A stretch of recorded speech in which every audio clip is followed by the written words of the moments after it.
You already know what this is because you clicked on the link. We are previewing some playoff basketball, and basketball brings us some hilariousness, some great fashion, and some gossip. He's got your fashion inspiration, that's Faizal. She's got the hilariousness, that's Carolyn. Sometimes. And I love gossip, and I also love LeBron James' shoe game. The player exclusive 15s with I Am King on them. Is this just the greatest sign that the Cavs are ready when he is claiming I am king? Year 15 LeBron has been so interesting because everybody is talking about how bad the Cavs are and how garbage the defense is, and LeBron just out there posting his Instagrams of his dunks on other people and pettiness, like shoes in New York saying I'm king. Like, this is why I love LeBron James. Instead of letting the narratives revolve around him, he is picking the narratives that he wants to talk, and that scares the crap out of me because he's so comfortable just doing anything but focusing on the problems of the Cavs. It's like, yeah, no, I'm ready for the playoffs. I'm LeBron. I've kind of done this a few times before, so all you guys can be worried, but I'm not. This is what I love about the NBA is they celebrate personality, they celebrate the drama, right? And when you have your star player who's right in the middle of it, I love it because that's not just he's king telling the world, that's him in New York telling Enes Kanter, I am king. And when you tried to call me king, queen, prince, saying it's all ridiculous, nobody, I'm king. Enes Kanter sits out, I'm going to play in these shoes and show you why. So I love it. And we see it across the league. I like the cockiness because it's different, it's fun, it's a storyline. I love the shade thrown in the NBA. Yeah. Like, the NBA is basically just junior high with really tall people. Yeah. It's amazing. Great shade, great fashion, great shoe game. LeBron's shoe game is pretty good. Yep. I don't know if it's as good as a guy he may see in the finals because the Rockets are crazy, PJ Tucker. No one's better than PJ. Every night he's got a new shoe. Yeah. Some I wouldn't be comfortable wearing to the mall for more than 2 hours. Your favorite Tucker shoe this year has been what? My guy played in one of the most coveted sneakers of all time, the Yeezy Red Octobers, all right? Like one of the OG Kanye Yeezy drops, all red, everything, matches the uniform. Like, people are paying thousands of dollars to get these shoes just to wear like once a year. My guy's just balling for 48 in them and creasing them and dirtying them up, and it makes me irrationally jealous that he's doing that. That's it. For me, it'd be Jordan 1s, whether it's the Off-Whites or the retros.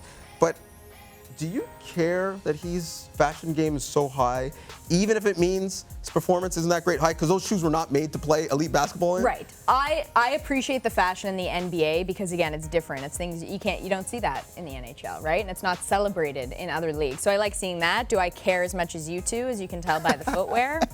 No. Sorry. Yeah, let him play in heels and let's talk. Imagine if there was a hockey player wearing some like Challenge retro accepted. Fedorovs. Like, remember the Nike Fedorovs? That's what we need. That's what we need. dangerous. PJ Tucker, Raptors fans know him. They love him. Why? Yeah. He's a tough guy, Yeah, right? yeah. He's a legit tough guy. Guy he may guard in the Western Conference Finals, Warriors and Kevin Durant. He's whoa. Okay. Well, I'll move over. Go ahead. Let me know how you feel. I mean, he's been acting real tough, talking about blog boys, which is kind of like talking about me. Are you about this tough version of KD?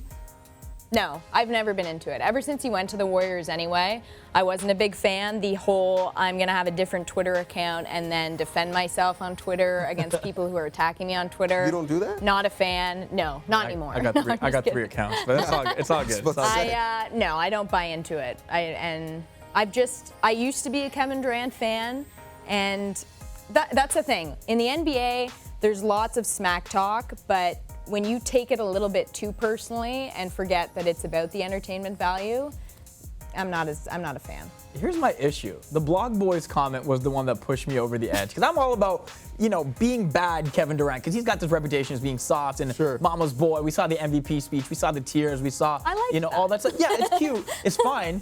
But then you're going to go out getting ejected more times in the league. You're going to rip blog boys. How did you announce your decision to go to the Warriors, by the way? On a blog. True say. It was on a blog. This is true. Right? Am I wrong? Just facts. It's been memed as well, by the way. But no, I'm not about. I'm about bad Kevin Durant. I'm not about like salty, unaware Kevin Durant. That's what it feels like he's gone to right now. I don't like the poor me Kevin Durant either. Oh, yeah. Who's sympathizing with Kevin Durant? I just miss the innocent Kevin Durant. Like, if you want to be bad, gone. be bad. But I love the, like, backpack to the press conference, Yeah. right? Making me feel like I'm a bad son because he's such a good son, shouting out his mom. I miss the Disney movie Kevin Durant. I miss the innocent Kevin Durant, the guy who got pinned at the combine under 135, couldn't get it up. He was so skinny. Bring back that, Katie. I do love, though, that the guys who are still kind of innocent are showing a bad side, though. Rookie of the Year has been a full-on feud. Donovan Mitchell, Ben Simmons going back and forth. What side are you on? And not even about the court, but about the shade being thrown. So this is interesting because we saw Mitchell walk into a game recently where he was wearing a sweatshirt that had the definition of a rookie on it. So his argument is, listen, Ben Simmons, he didn't play last year, but he was still part of the NBA and got to study the game. If your argument for being Rookie of the Year is saying, well, the other guy is not technically a rookie, that's not a good enough argument. Your argument should be, I'm better. End of story. But what if the other guy isn't technically a rookie? But he is. But he is. But is he, though? And that's not a good enough argument. In fact, Am I a freshman in university if I fail all my courses and then go back? But you didn't. well, that's different. He didn't play. Right? Is it Like, that's different. Sure. It's good for him. He was able to study the game, and that is a step up. Didn't I still play, think though. Ben Simmons is Rookie of the Year, and I'm just saying, your argument should be that you're better. It shouldn't be, well, technicality says you're not. I mean, even if you're better. His I sweater should said, rookie, someone playing in his first NBA. My guy didn't play in his first NBA season, so he's technically playing in his first NBA season right now, Ben Simmons. And I love it, by the way. I love all of it. I love the personality. I love the emergence of it. I just think, like, Donovan, if you're going to come hard, like, get your facts straight, get your, semantics straight on your vocab because you're wrong there, right? I love how you're making, like, the legal case like you're Mike Ross from Suits. Like, well, technically, he said. The paperwork. I would just wonder if we could, like, retroactively take the Rookie of the Year of last year from Brogdon and give it to Simmons. Nobody wanted Brogdon. And give it Mitchell. Like, Brogdon being Rookie of the Year is going to be a trivia question in, like, 15 years. And no one's going to get it. Yeah. I don't get it. Go ahead. I love, too, how Ben Simmons, just in all of this, in an interview, he was asked who should be Rookie of the Year. He said, I should be Rookie of the Year. And then the follow-up question was, have any other rookies caught your eye? And he said no. Nope. And that's what I'm saying, going back to why I love the NBA. I love the mess of it, and it goes back to Kevin Durant, too. I'm not saying I love all these guys or agree with it, but at least it gives us something to talk about. Well, he actually responded not just to that, but to the T-shirt. And forget about what he says. It's all about how he says it. Look at the amount of vitriol and disgust on his face when he is clapping back at Donovan Mitchell. If his argument is that I'm not a rookie, if that's the only argument he has, I'm in pretty good shape then. So, there's a rule in the NBA for a reason. I'm not going to wear a sweatshirt tomorrow, though. Yeah, the Harvey Specter to my Mike Ross. Going all technicality there. He is right. Blake Griffin won an award like that. Also, he doesn't need to wear a sweater. They're the hottest team in the league. This is There true. you go. They are so hot You're because of waiting him. And they've been hot without Embiid, who is hurt once again, had surgery once again. We're talking about NBA teams with windows. Their window for being relevant is right now. Yeah. Are we about Embiid openly courting for bad gal Rihanna while he's still on his pain meds? I mean, it's not the first time. Nope. I'm kind of indifferent about him doing it, but again, it's kind of fun. It just adds to the levels of personality in this team, that they're young, they know it, they have fun, they're winning. Why not do whatever they want? This has been a 4-year pursuit for Joel Embiid. Since the day he was drafted in the NBA, he's been after bad gal Rihanna.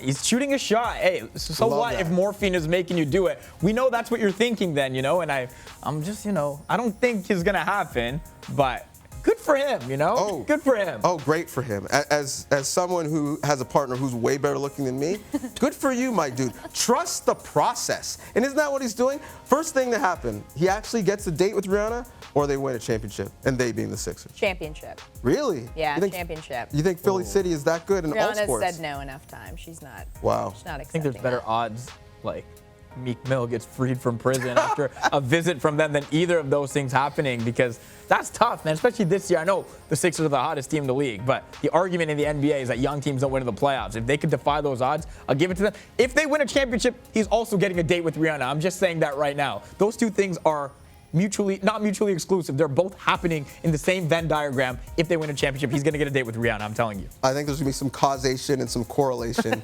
They may win, and he actually will be the real winner. If it happens, you'll read about it, you'll hear it, you'll see it on Sportsnet, because we've got the playoffs. Make sure you're tuning in and you get all the coverage, not just on Sportsnet, not just on sportsnet.ca. Follow us on social. We're going to give you the behind the scenes of these NBA playoffs. Thanks for hanging with us.